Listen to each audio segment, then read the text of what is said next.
వ్యవసాయ ఆదాయం మాత్రమే కాదు, భారత్లో చట్టబద్ధంగా ట్యాక్సులు లేకుండా సంపాదించగల 6 రకాల ఆదాయాలు ఉన్నాయి. వీటి గురించి చాలా మందికి తెలియదు. అవేంటో ఇప్పుడు పూర్తిగా తెలుసుకుందాం.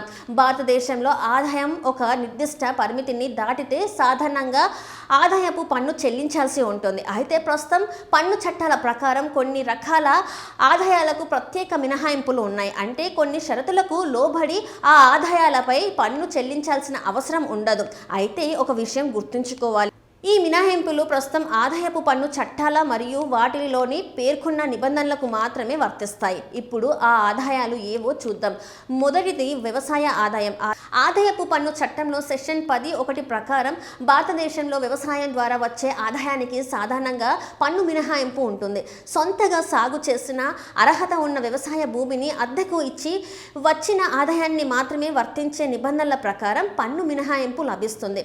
రెండోది పీపీఎఫ్ మరియు EPF, public provident fund, employees provident fund ఖాతాలో పెట్టుబడి, దానిపై వచ్చే వడ్డీ, అలాగే మెచ్యూరిటీ సమయంలో పొందే మొత్తం వర్తించే నిబంధనల ప్రకారం పన్ను మినహాయింపుకు అర్హత పొందవచ్చు.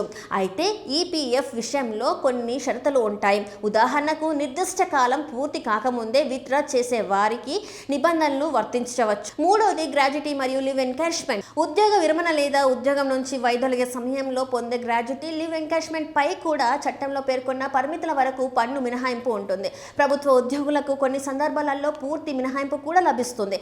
నాలుగవది వారసత్వ ఆస్తులు మరియు కొన్ని కానుకలు, తల్లిదండ్రులు లేదా కుటుంబ సభ్యుల నుంచి వారసత్వంగా వచ్చే ఆస్తులు. వీళ్ళ ద్వారా సంక్రమించే సంపదపై సాధారణంగా పన్ను ఉండదు. అలాగే వివాహ సమయంలో బంధువుల నుంచి అందుకునే కొన్ని గిఫ్ట్లకు కూడా పన్ను మినహాయింపు ఉంటుంది. అయితే ఇతర సందర్భాలలో గిఫ్ట్లపై వేరువేరు పన్నుల నిబంధనలు వర్తించవచ్చు. ఐదవది స్కాలర్షిప్లు మరియు ఫెలోషిప్లు. విద్యార్థులు చదువుల కోసం ప్రభుత్వం లేదా గుర్తింపు పొందిన సంస్థల నుంచి పొందే స్కాలర్షిప్, ఫెలోషిప్లు ఆదాయపు పన్ను చట్టంలో సెక్షన్ 10(16) ప్రకారం పన్ను మినహాయింపుకు అర్హత పొందుతాయి. ఆరవది భాగస్వామి సంస్థల నుంచి లాభాల వాటా. మీరు ఒక పార్ట్నర్షిప్ సంస్థలో భాగస్వామిగా ఉంటే సంస్థ ఇప్పటికే తనపై వర్తించే పన్ను చెల్లించిన తర్వాత మీకు వచ్చే లాభాల వాటాపై సాధారణంగా వ్యక్తిగతంగా మరోసారి పన్ను చెల్లించాల్సిన అవసరం ఉండదు. చివరిగా ఈ మినహాయింపులు అన్ని ప్రతి ఒక్కరికి ఒకే విధంగా వర్తించవు. ఆయా ఆదాయాల స్వభావం, వర్తించే చట్టాలు, పరిమితులు, షరతులపై ఆధారపడి ఉంటుంది. అందువల్ల మీ వ్యక్తిగత పన్ను పరిస్థితికి సంబంధించిన నిర్ణయం తీసుకునే ముందు ఒక అర్హత కలిగిన ట్యాక్స్ నిపుణుడిని సంప్రదించడం మంచిది.